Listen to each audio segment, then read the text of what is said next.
So, first of all, if this is your first time attending Outwitting the Devil, I'm sorry you missed all the other ones, but it's going to be okay. I'll catch you up in like 2 minutes. But first, I want to talk about what's coming next. As Shrikant mentioned, this is the final episode of Outwitting the Devil. Next week, we're going to take a break from the Switch. And the week after that, we will start a much shorter series on Scott Barry Kaufman's book, Transcend. So if you've not picked it up and you want to pick it up and read it and sort of talk along with us with the material, it's called Transcend by Scott Barry Kaufman. And if anyone needs the link, Alex, do you mind just finding it on Amazon real quick and putting the link in the chat? Cool. Alex is going to do that for you. Cool. All right. So welcome, everyone. This is our final week of Outwitting the Devil.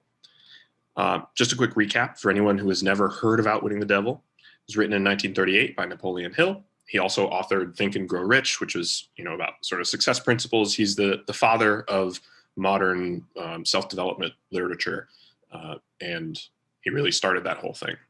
However, Outwitting the Devil was withheld from publication for being too controversial.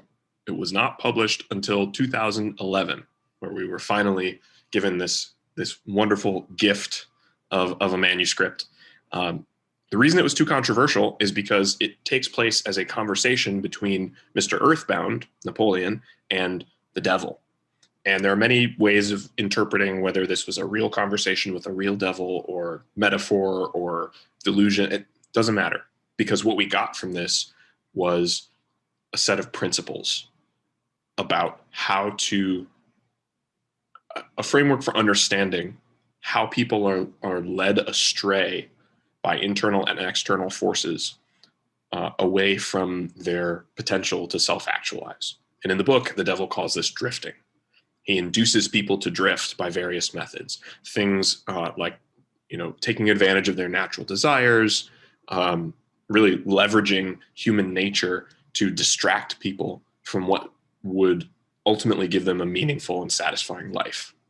And the non-drifters of the world embody a different set of principles. They have definiteness of purpose. They know what they want from life. They don't give in to fear. They do all of these things. They extract from defeat the seed of equivalent advantage. They render service. They insist upon getting what they want.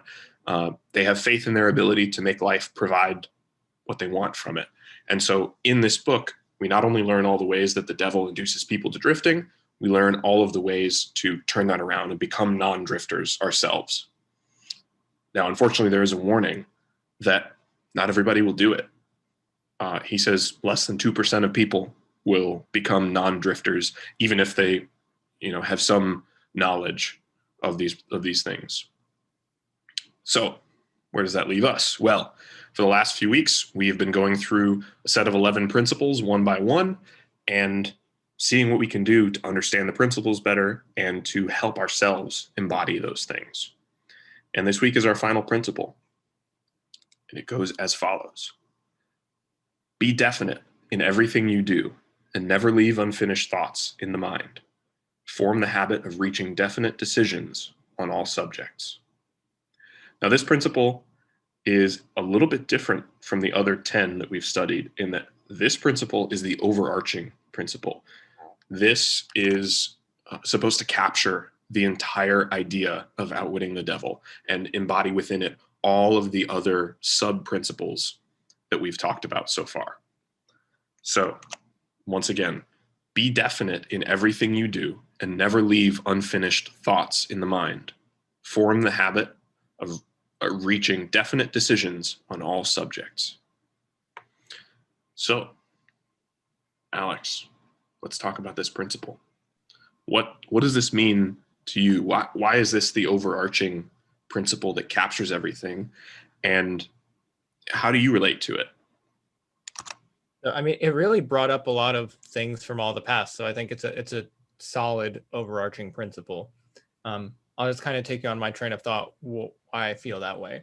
So if you aren't definite in everything you do and you leave these unfinished thoughts, you never really get to the destination of where a path or an idea or a way of life leads. Or not even just a destination, but like you don't go far enough to really see where it's going. And because you never get to that point, you're never really learning. Is this something I want my life to be more like? Is this a experience I want to continue to cultivate and keep? And because I see its value, is it something that I really don't want to continue? And, I'll extract the seed of equivalent advantage, which a big part of that is I realize that this specific thing is not something I want. And if you don't get to that point, I think we also have a really poor ability to accurately assess why we didn't do it. I think very often people kind of let something being unfinished kind of taint, or they have negative concepts about that come up, whether it's placing blame on yourself or others um, for why you didn't finish it or didn't accomplish something. A lot of people turn, well, I didn't do it because this or that, and then those thoughts, as we see in this book, just really easily turn into drifting, where I couldn't do it because of this, and that also affects this other aspect of my life, so I probably really can't do it there either. And it just can create this downward trend of self-talk and experiences.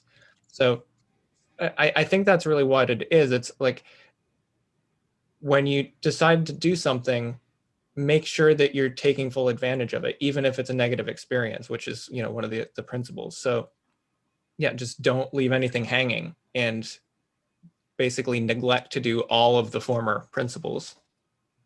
Yeah, absolutely. I think the way that I see this principle, if I can boil it down to two primary things, I would say it's about attention and deliberation. So, on the one hand, attention. Attention is essentially all we have control over. One of the principles says the only thing you have full control over is your mind. And there's another one that says think your own thoughts. And really, that's about paying attention to things. So when this says don't leave any unfinished thoughts in the mind, I think what that means is your attention is very, very important. If you pay close enough attention to thoughts, and I don't know if Napoleon Hill was mindful enough to notice this, but if you pay close enough attention to your thoughts, you'll notice that they just sort of happen to you. And you have reactions to them. You can grasp at pleasant thoughts. You can try to push away unpleasant thoughts, or you can ignore neutral thoughts. But there's a reason that your subconscious feeds you the thoughts that it feeds you. It's because there's something important about those thoughts. Now, that doesn't mean those thoughts are true, right? There are plenty of instances, especially if you're somebody who's self-deprecating, underconfident, have some sort of mental disability. Like, you can have thoughts that come up that are not true and not helpful, but they're still worth paying attention to. So that's the attention part for me. The other part about definiteness, about being deliberate.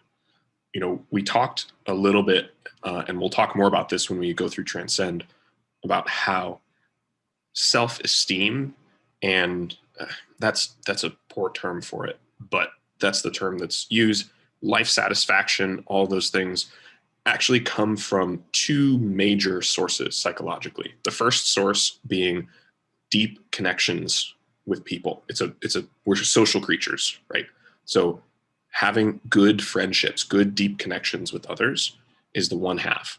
The other half of that sort of life satisfaction formula is the feeling that you have some mastery over your own domain, right? Feeling that you can actually purposefully do something and have effects outside of yourself, right? So maybe examples would be better there. The extreme example of having no effect over your domain would be like a prisoner, right? You can scream all you want. You can say all the things that you want. You can, beat against the walls. You can try to push things. You can do whatever you want. You're still in prison, right? You have no power, I guess is sort of a baggage-laden word for it. And on the other end of that, you might have somebody who has fully mastered themselves, something like a successful entrepreneur, not all successful entrepreneurs, but many successful entrepreneurs like a Tony Robbins or something, who has the discipline to have the life that they want. They have the definiteness of purpose to have the life that they want. And when they exert their will into the world, things happen that are congruent with their intentions in those exertions. So that's the other half of that life satisfaction part, is being able to make deliberate decisions that have the effects that you want. And I think definiteness of purpose, knowing what it is that you want and executing on it, and understanding how every single one of your actions lives in the context of your purpose, whatever that means, that guides everything. Otherwise you're drifting, right? That's what drifting is not having definiteness of purpose. So I know that's sort of a circular explanation, but that's how I see this principle. I see it as the most important overarching principle that embodies all of the rest. Yeah, I agree. And there is something, kind of circular to it, where it's all a cycle, right? And it all kind of feeds back into itself. And I think one of the things we both kind of touched on, just to reiterate it, was really, it's almost like you're cultivating your feeling of free will, right? Your feeling that what you do matters, right? And that you can choose your life. The feeling that matters, and that you're not just beholden to everything that's going on. Despite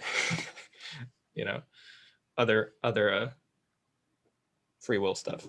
Yeah, you knew why I was smiling. Maybe that's another podcast topic that we can hit, is Sam Harris's book Free Will. Yeah, but I see what you're saying. Yeah. Okay, so here's the question for the audience. Anyone can participate. If you'd like to chime in at any moment, just throw an exclamation point in the chat, then we'll call on you. You can unmute, and you can sort of say your thoughts your way and be part of the conversation like that. For anyone really, but specifically, like, I want to hear from some of the people who've been to all of these episodes, or people who have read the book. So, Dave, Joe, Ritesh, Jeff, Stephen, people who've been here a while. What have you gotten from either Outwitting the Devil, the book, or this set of principles, or even our study of it in the context of this weekly meeting? Like, what are the most important things you've got? And if you want, you can relate them to this week's principles. But I'm mostly interested in, like, the general idea. What are the most important things you've gotten from this? And have you changed any way that you live your life, even just a little bit, from some of these principles? So anybody who wants to jump in on that, feel free to. All right, Joe, let's hear you. I think render service first is still, that coming into this was perhaps the one I identified the most with. And that's what I really took away with, it still resonates with me, is that you do something without the expectation of something coming back to you. And that ultimately, things do, you start to focus on things that are valuable. And to me personally, that's something that's going to stick with me going forward. The others, I mean, there's a whole host here. I mean, the idea of fear and letting the fear dictate my decisions. I mean, as an overall theme, that's something that I've really kind of, as I've journaled more, that's kind of jumped out on pages to me. It's really become clear that certain fears were driving a lot of my decisions, and just those are the first couple of initial thoughts. As far as being definite and intentional decisions, I think that what you just said was really important, was that once you decide and you finish something, is that it prevents you from telling yourself a story that isn't necessarily true. And because you made a decision, you finished something, and you don't look back and say, what if? And I think that that's a really important thing to have, because if you start, that can start some negative self-talk, where you can also, when it comes down to it's not necessarily real. Like it could just end badly, where you just start to go into this spiral. Well, what if I had done this? What if I had done that? And it really prevents you from being in the present moment.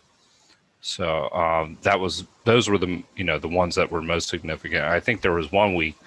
One of the most impressive things was in the goal setting phase was you were talking about switching your income and going out on your own, and the week later you came back, I quit my job, and I was like, well, that was pretty. Now that was that made me feel a little bit insignificant in the sense of my progress, because you came back and a week later you had accomplished, you'd figured out a way to flip the income and pursue a lot of your dreams. But that was actually really inspiring, actually, on a number of levels, actually, and that was really impressive. So I'm very happy for you personally, Chase, as well. Thanks, Joe. Yeah, I appreciate everything that you just said there. I'm glad that you've gotten something out of this, and I do remember at the beginning, specifically when we were talking about all the principles together and which ones people were interested in, and you spoke up about those two at that point as well, about service and about fear, and those were some of the greatest principles in this series, in my opinion, as well. Yeah, and I want to thank both you and Chase for everything that you guys did in hosting this series. I mean, it's really been a pleasure and a benefit to me personally. So very much appreciate your efforts in this in all your podcasts. So thank you. Yeah, and Chase, just to comment on that as well, I agree with Joe. That might be my favorite or most important principle, because it really kind of confirms, I think, something that I've always had in my intuition, which was I want to just like try to do stuff and provide value and like give to others, not worry upfront as much about what I'm getting in return. And it's so many influences and social pressures encourage against that. Like, why are you doing that? Like, what are you getting in return? And like, there's a lot of discouraging influences, and it's just helped me to be more sure of that path, and just really understanding that is the way to act. Cool. Jeff. Didn't realize I was next. So I too want to thank you both for doing this. It has been a fascinating path to retravel with you all. And I actually agree with what you said at the top here. I think that this really is possibly the most important one of all of them. And here's why. I'm a very strong believer that having a sense of one's purpose in life is not only a somewhat of a challenge to discover, but is maybe one of the strongest guides that we can experience. It's kind of like they say, that the day you're born and the day you discover why you were born are two of the most important days of your life.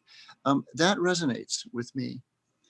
And so once you begin to feel like you have a sense of that, the ability to then say, okay, well, what are my intuitions maybe about where I should go, what I should do, what are my passions, what I feel strongly about or care about, and how do I think about it? How do I think about what my options are, and begin to think about what principles I want to observe, pay attention to, and try and live out.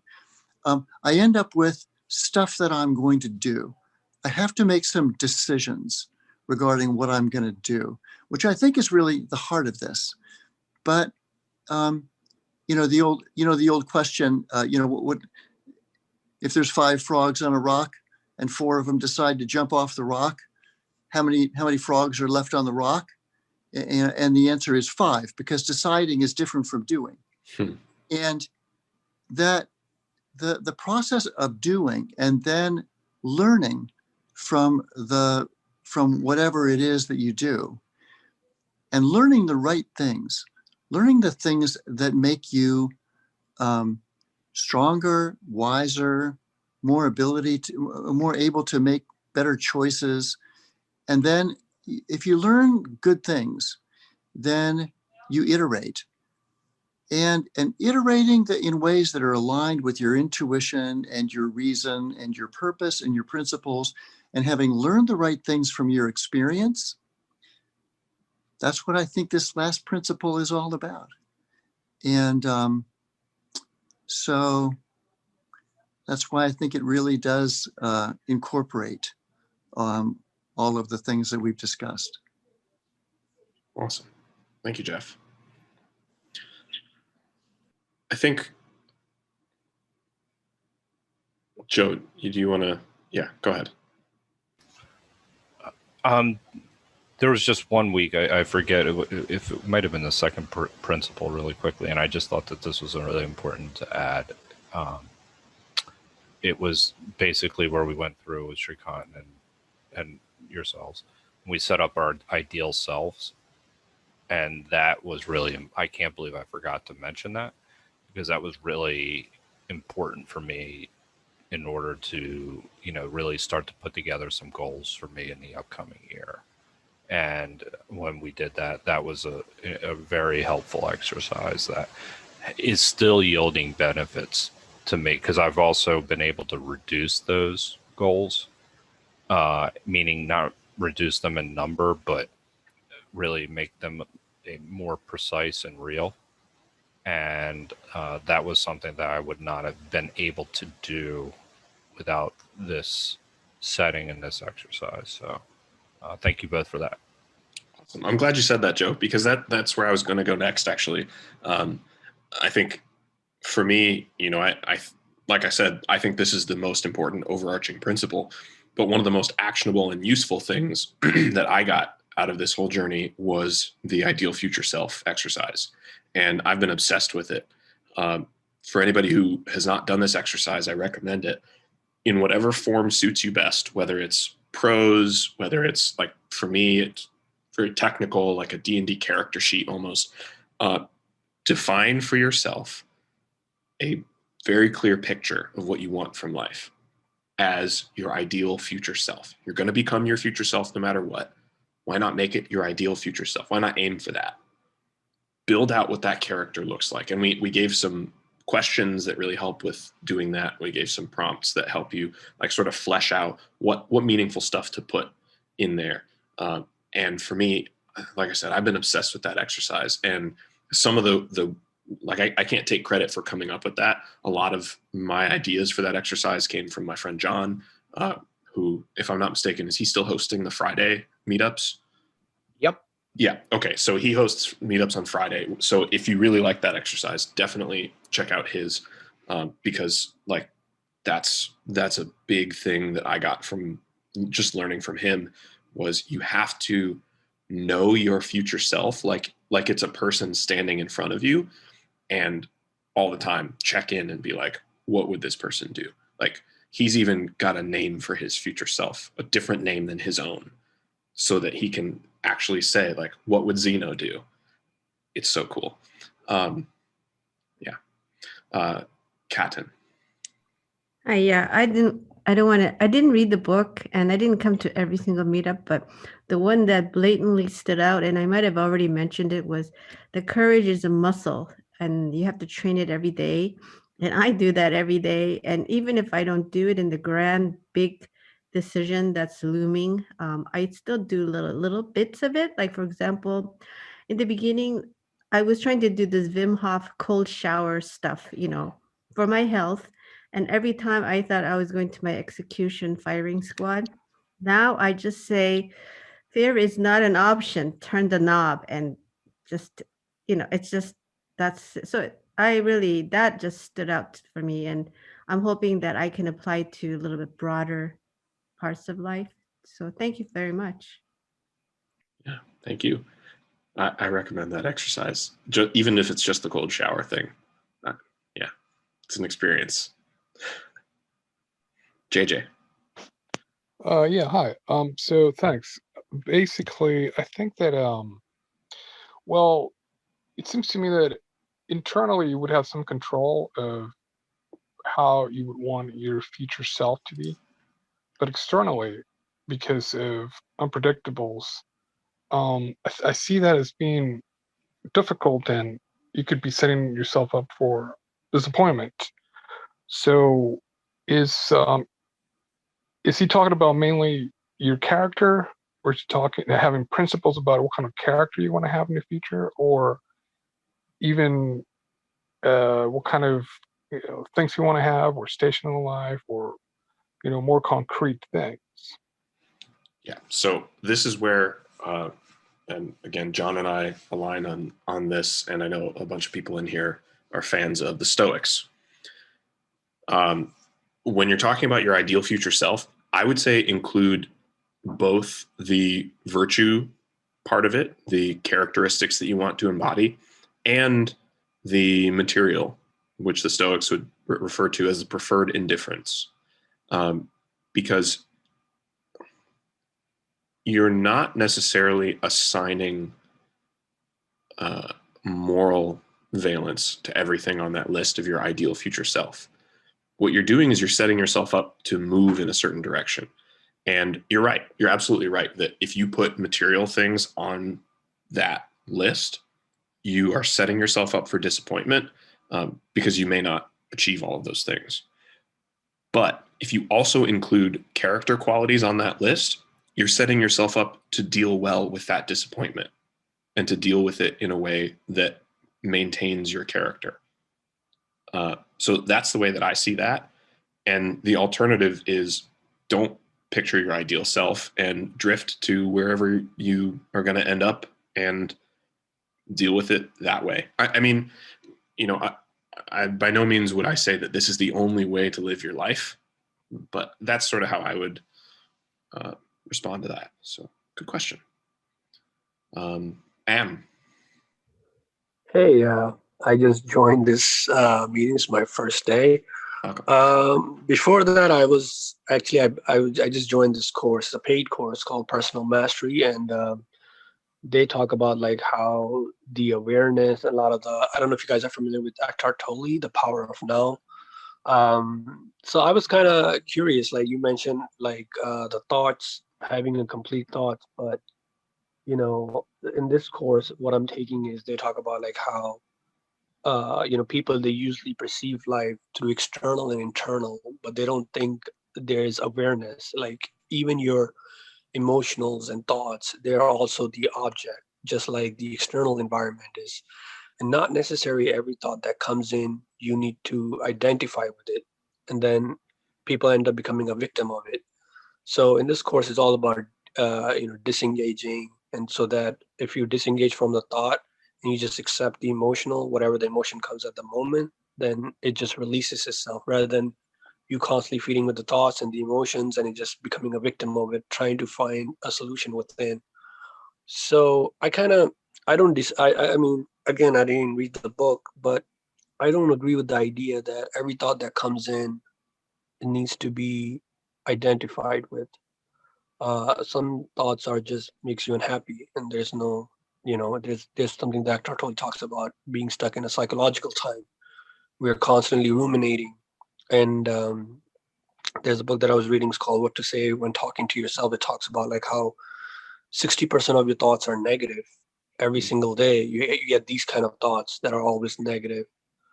Um, I don't know. That's just my 2 cents. I mean, I'm sorry if I said anything wrong, guys. No, you didn't say anything wrong at all. I would actually say I think that those ideas are compatible. I think the advice not to leave unfinished thoughts in your mind isn't advice to identify with every single thought and think, oh yeah, this thought's correct, and this is me thinking this thought. I think, at least from what I understand and what I've experienced through, sort of mindfulness training, mindfulness meditation, is that, you are, like you said, the internal versus external dichotomy is not subject object so much as it is, they're all sort of object.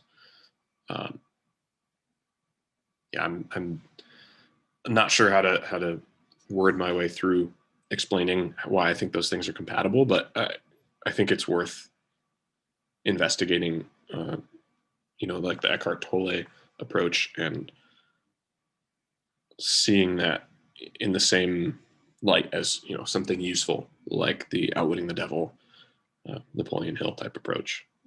Alex, if you want to chime in on any of the mindfulness stuff, I know you're also in that realm. Take it away if you want.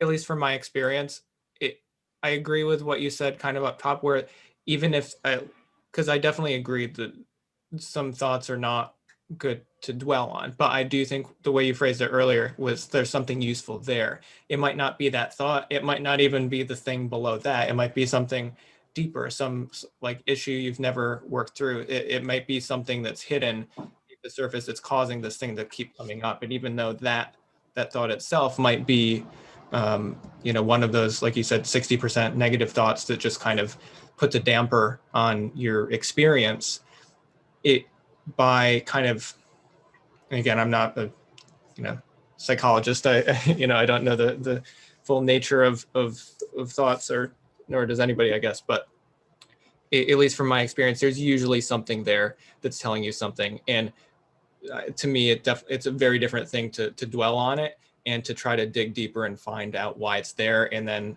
by doing that, allowing it to release and to not be continually shoved down under the water. But that's my thoughts. Thank you. Much better said than I was coming up with in the moment. All right, Ritesh.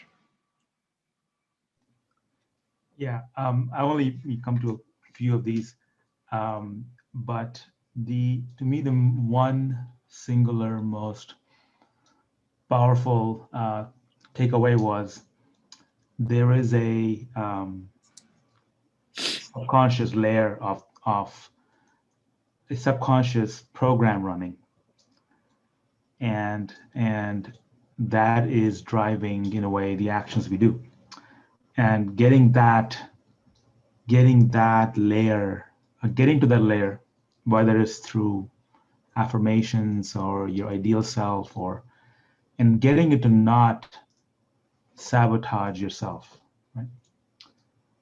So there's a conscious thing that says, hey, I got to do X, Y, Z.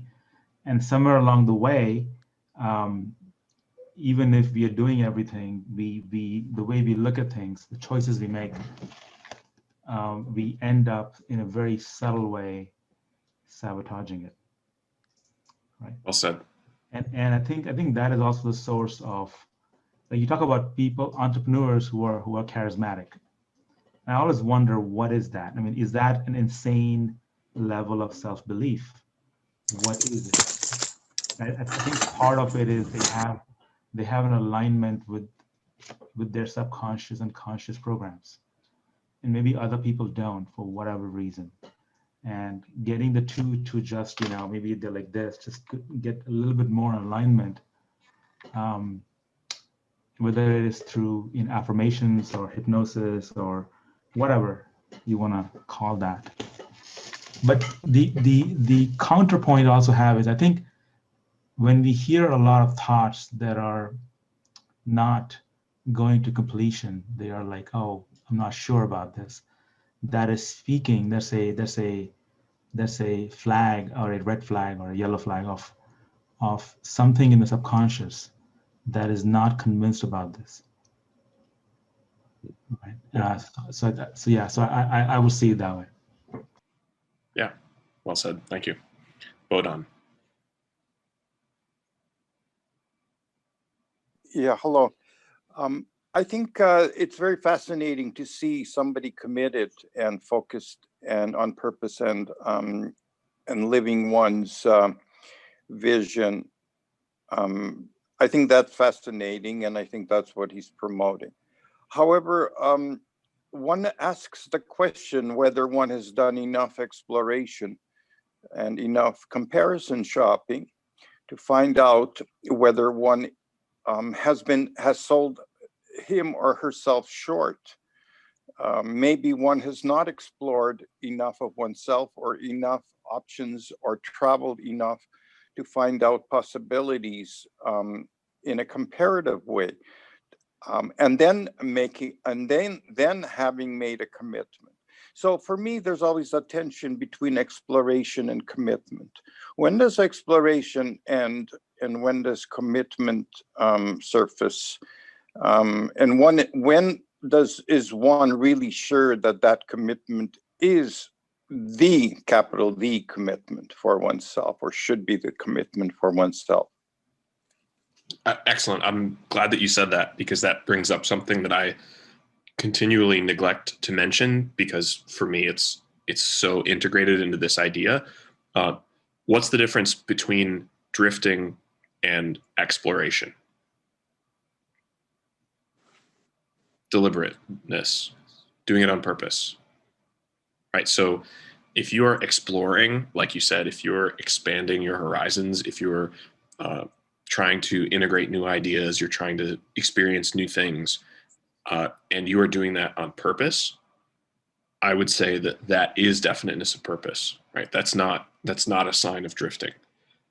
But if you are acting with lack of purpose, not really knowing why you're doing that, not really having any understanding of what you're doing, not paying attention to your experience, not integrating what you experience, I think that's drifting. And I think that that is ultimately unhelpful to the ultimate goal of, self-transcendence, of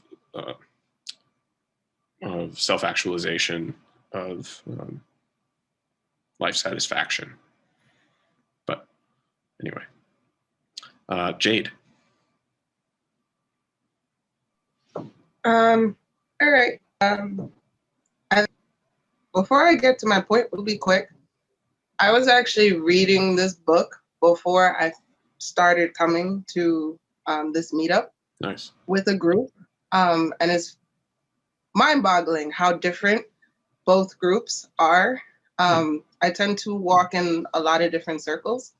And one of the women ardently opposed almost every idea, mainly because she felt like the concept of the independence was ridiculous. They're also very politically minded and very religiously minded. So everything was framed with there. And I was like, but you're trying to contextualize. Like, I think the way they were contextualizing it, as opposed to making it more of a personal philosophy, they were trying to make it more of like, maybe they were making a political philosophy. I don't know what it was, but it just kept being like, but broad scheme, it won't work. But I was like, I was trying to explain how it could potentially work. And I don't think I've succeeded. We probably have one more day of discussing it. But I've heard today a lot of conversation about thinking about things, and the word rumination came up. And I've always kind of gone to bat for the concept of rumination, and I don't think I ever completely knew why until maybe now. And I don't know if I fully know why now either. But I feel like rumination, because like when you think about a cow ruminates. He regurgitates, and I know that's gross for people, but it's what he does. Or she does. She. It's always a she. That's what a cow does. And with thoughts, you do that also. And they're separate stomachs. And I think the concept of rumination gets a bad rap because we have bad mental digestive systems, or we don't know what our digestive system actually contains of. We don't know, I think it's your rument or whatever it is, what those would be. Like, I kind of feel like everything, if you can't digest something, like as someone who has stomach problems, it will sit in your stomach and it'll actually make you sick if you can't digest something properly, physically. And when that happens mentally, I feel like the same thing happens. You can't get the nutrients from it, or perhaps it needs to pass through you quickly, which I won't give you the physical equivalent for that. But it's I'm getting off track mentally. Give me 1 second, because I did write stuff down while people were talking so I wouldn't get too off track.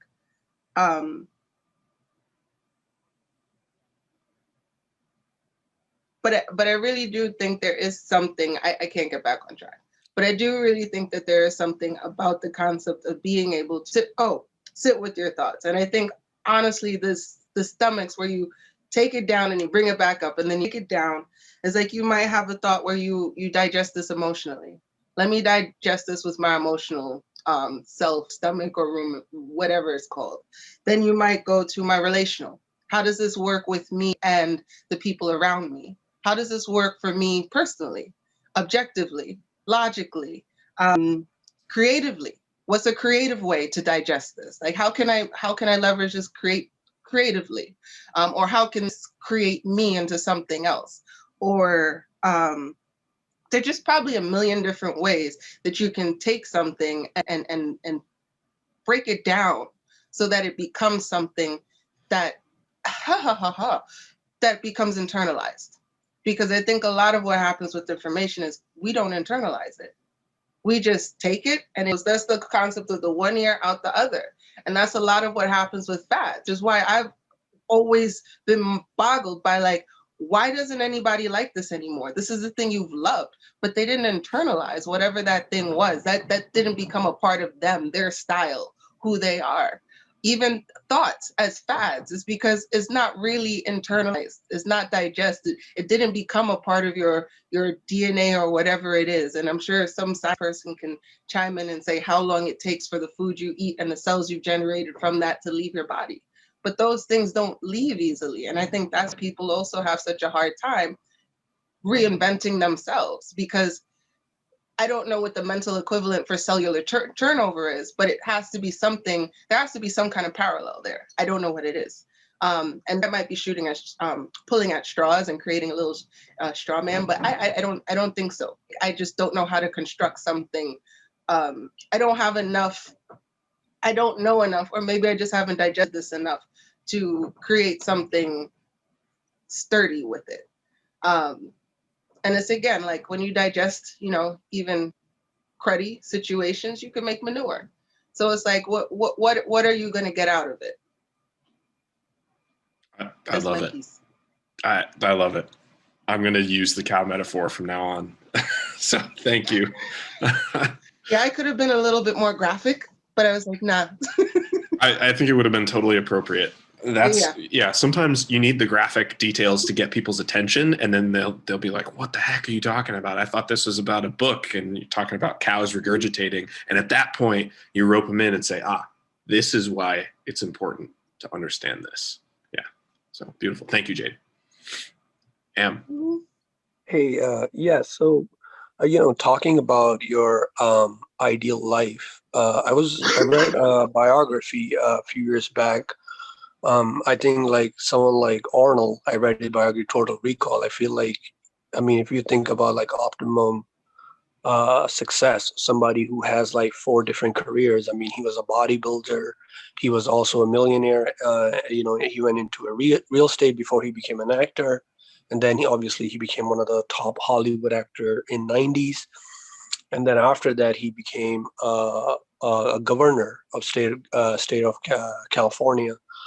I think one thing about him was that his visualization, he always talked about him visualizing his future, and he never sort of drift. Like a lot of time people, what happen is they tend to drift, or they don't have certain goals that they don't stick with. A lot of people, there's a study they've done, they said only like, people give up their New Year resolution in the first 2 weeks of New Year. Nobody goes to the gym afterwards. And, I was reading about this something called transurfing reality. And, it was basically talking about, from Dr. Joe Dispenza. It's called Breaking the Habit from Being Yourself. That's his book. It talks about like something called like quantum phenomena called observer effects, meaning everything exists as a potential of reality until they are observed, which basically collapse into the reality. In a wave, electron remain invisible until they are observed. So if subparticles, if subatomic particles can exist in an infinite number of possible places simultaneously, then we are potentially capable of collapsing into the existent and like an infinite number of possible reality. In other words, if you can imagine any future in your life based on any one of your personal desire, that reality already exists in the possibility in the quantum field, waiting to be observed by you. So if your mind can influence the appearance of an electron, then theoretically it can influence the appearance of any possibility. I think the most closer to I can think is like what Doctor Strange did with the time stone, looking through all the possibility of winning the final battle with Thanos.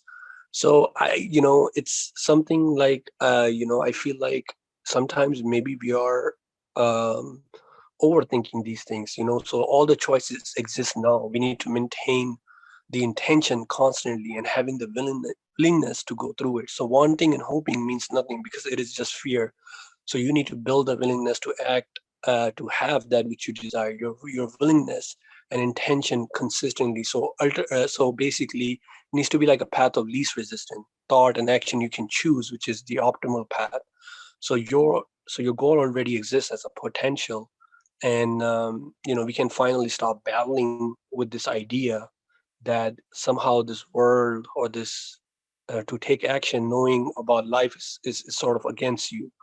So if we just commit to the single process and willing to maintain the intention throughout the journey. So if you can think about it, so you can think of the flashlight as the intention, the light from the flashlight as like a thought energy, and the pointing of the flashlight as your will. So if you're constantly, focusing and willingness, willingly, willingnessly maintaining your intention throughout the journey, I think that's what it is. And one of the things that Arnold talked about is basically doing the reps. Like his idea of constantly doing the reps, like that's something that he learned early on in very young age, and he applied that when he was like when he was shooting Terminator 2 and he need to reload the gun with his one hand, and he said, I did it like 100 times. I end up like hurting my hand, and he said that's how I got better and better and better and better. So I don't know. That's just my thought. I mean, I look at someone like Arnold. I mean, I'm sure he has a lot of failures too, but someone like him, I think he lived like 3-4 times. You know, like nowadays I cannot think of anybody that did something like this. That has like 4 or 5 different careers. Yeah. Thank you. Yeah, and just to respond to that, actually, I think that Arnold was the first person who got me to the path that got me here, honestly, because starting to do bodybuilding when I was in high school was the first thing I think I ever confronted that was difficult for me, that I was succeeded and pushed through, and saw how a linear laid out path that was difficult would lead to progress and lead to being able to do things that I wasn't able to do. So to a year after you start weightlifting, to look back and see that you can lift literally twice the amount of weight, I think it really showed me that that is something that can be transferred to other parts of life. So having that belief that that's possible for most things, allowed me to be more confident in moving forward with other things, whether it's, my practice of, my career in music or anything like that. There's a certain kind of self-doubt that I don't have because it's not so much about me anymore. It's about the process. It's about each little increment. And I'm able to externalize my success or failure basically and not take it as personally, because I'm able to kind of tie it to a method, a process. And by doing that, I free up my mind to not be dwelling on negative self-talk all day. So that's my thoughts. Awesome. Okay, I feel like I have to issue one quick caveat. I think you said a bunch of great stuff, and I'm glad you brought Arnold and visualization into this. I do want to just issue the warning to be skeptical of the quantum mechanical explanation. When you take quantum mechanical phenomena and try to upscale, there's a decoherence effect that happens. We actually had the head of Microsoft quantum research on the podcast, our first season, 2-3 years ago. And we talked a little bit about that. We talked mostly about the quantum technology and sort of where that could go. But, and I think it's important to issue this caveat because a lot of people ground themselves in saying, well, this approach is scientific because look at this quantum effect, and we build up from there. And I think that's a dangerous or a precarious place to position yourself from. I don't think that you need a quantum mechanical justification for a lot of success principles. I don't think that's the way, because this isn't a science. I don't think that's the way to build up from. And I think that can lead to places that are not as useful as just understanding the principles and exploring them for what they are and exploring them at the almost like the behavioral scientist level. That's another discussion, the difference between the behaviorists and the other psychological scientists. But anyway, so I wanted to issue that caveat. Let's have Shrikant go next, and then we will wrap up from there into the breakout rooms. I'll give you the topics from there. I want to follow up on amazing things that Jade said about rumination. I want to kind of build up on that. And I also want to connect to what Bowden said about exploration and relate those things. So exploration is basically like tasting a whole bunch of things. And you really don't know what the world is. So exploration is critical of being open to what the world has to offer you and test everything. But again, you don't taste poisons. So you have to do a whole bunch of tasting. Like there is the feast that the world has offered you. And you can't just simply say, okay, I'm just going to take this without exploring the rest. So that's one part of it. But exploration is only a start. What you need to do next is to discern, as you're exploring things, which of these things actually are going to build you up. Most of the things are fads, like sugar, that they're going to give you a temporary high. They're going to make you feel good, and then they'll be gone, and there is going to be a low, and you're going to crave more sugar. So you will be on that. And most people, when they consume thoughts, they are mostly like sugar, and they are really as a way of distracting themselves from the necessity of actually thinking. They are just distractions, and TV is really great for that. The real thoughts are kind of like protein, where you're kind of taking in, and you're kind of the thoughts that you're taking in become part of you. And it does take a lot of work, repeatedly kind of going through it, exploring it.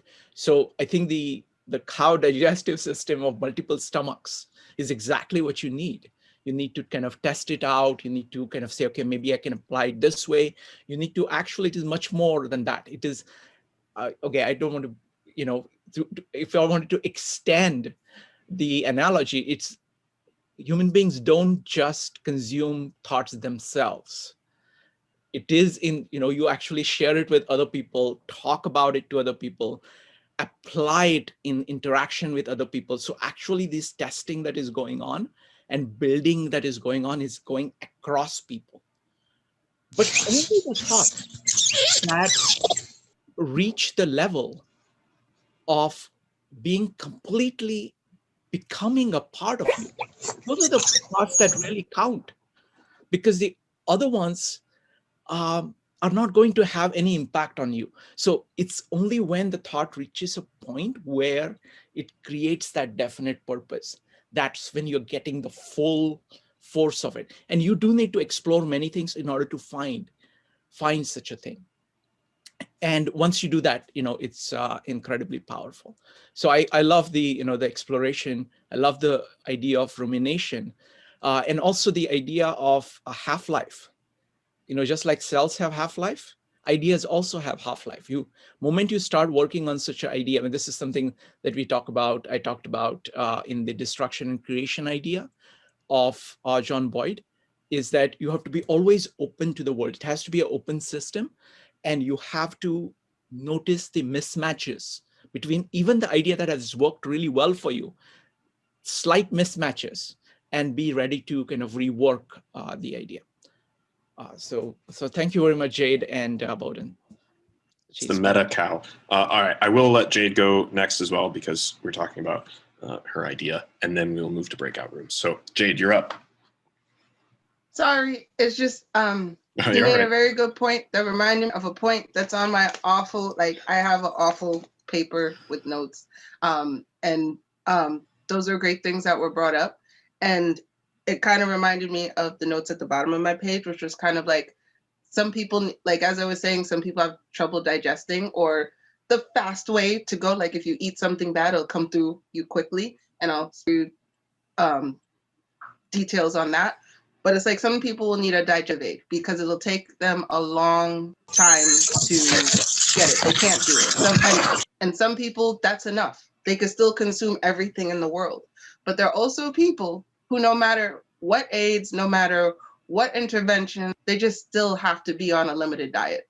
They still have to be very careful and very deliberate, which is what I'm picking up off of with what they consume. And it doesn't matter. It's like someone with celiacs. If you are the mental equivalent of someone with celiacs, there's just some things that you can't consume. It's like that person who just can't watch a violent movie. And everyone's like, why? No, I can't watch that. Or someone who can't go to, I don't know, wherever they go to loud parties. They just can't do it.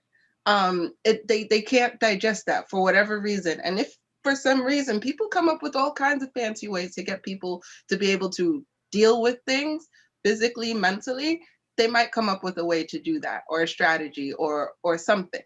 But I think those things are good to keep in mind too, is because we to make accommodations for yourself whenever necessary. And if you do need a digestive aid, sometimes that's just something like this, throwing your ideas back and forth at someone else. It's like the equivalent of the mama bird chewing on it and then giving it back to you. That's gross, but yeah. Mm-hmm. I love a good analogy. We gotta see how far we can take that one. All right. So thank you, Jade, and thank you everybody for participating. We're going to move to breakout rooms for a few minutes, and then we'll come back and do wrap-up discussion. Here is the topic for the breakout rooms. I'm posting a link in the chat right now. Hopefully that link brings you to a document. Yes, it does, called Qualities of Drifters and Non-Drifters. And this is directly from Outwitting the Devil. This is not a list that I created. This is directly from the book. And I want you to look through those lists and I'm not going to get the on. There we go. Look through those lists and look at which qualities of a drifter are you most prone to? How will you handle them? And which qualities of a non-drifter do you embody, and how will you continue that? Essentially, analyze yourself through the filter of those lists and figure out what do you need to do next in light of that. And hopefully you can bring to that plan some of our principles. Hopefully you can incorporate that into your vision of your ideal future self. And with that, from me and Alex, if you want to say anything as well, thank you all for participating in this series. I loved going through this book. It's been amazing. I appreciate the entire journey, and I look forward to the next one. Yeah, and I just want to thank everybody as well for being here and attending and contributing. Just the talking through everything with everybody, I feel like has been a very important thing for me. And I've noticed myself just in other times during the day, just embodying more of these characteristics because, oh, I remember Joe mentioned that, or we had a discussion about that. And it's just, it's nice to see it working and being effective, just something very practical. So thank you from myself. So.